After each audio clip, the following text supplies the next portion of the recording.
જય હિન્દ મિત્રો, આ વિડીયો છે સ્પેશિયલી આ પોલીસ ભરતીમાં પાસ થયા છે ઉમેદવારો માટે છે કે જે કોઈ બીજી ભરતીમાં લાગી ગયા છે, બીજી કોઈ પોસ્ટ ઉપર લાગી ગયા છે અને પોલીસ કોન્સ્ટેબલમાં જવા નથી ઈચ્છતા એવા તમામ ઉમેદવારોને જીસીએ અને મારા વતી નમ્ર અપીલ છે, નમ્ર નિવેદન છે કે તમે બધા જે છે એ ઓપ્ટ આઉટ કરાવજો. તમારી સીટ જોતી નથી તો વેઇટિંગમાં લાંબુ લિસ્ટ પડ્યું છે અને જરૂરિયાતમંદવાળા ઉમેદવારો છે રાત દિવસ અમને મેસેજ ફોન કરી રહ્યા છે ઓપ્ટ આઉટ જેટલું થાય એટલું કરાવજો. તો મારા તરફથી પણ એટલું નિવેદન છે, તમે જેટલા પાસ થયા છે ઉમેદવારને કે તમારી સીટ જોતી નથી તો ઘરે બેઠા ખાલી ઓજસ ઉપર જઈને એક સામાન્ય ફોર્મ ભરવાનું છે, જેથી તમારી ઉમેદવારી એમને મળી જશે ને તમે કોઈ જોબ ઉપર લાગી ગયા છો એટલે તમારા સીટની જરૂરિયાત નથી રહેતી.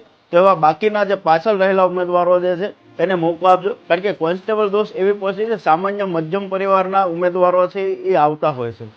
તો એમના ઘરની તાવડી જો તમારા કારણે સારી જગતી હોય તો તમને એમથી પ્રોબ્લેમ શું છે? આવો મોકો ઈશ્વર જે છે એ ક્યારેક જ આપતો હોય છે ને, ગૌરવ લીધા જેવી વાત છે કે આપણે આપણી સીટ કોઈને પ્રોવાઈડ કરીએ છીએ.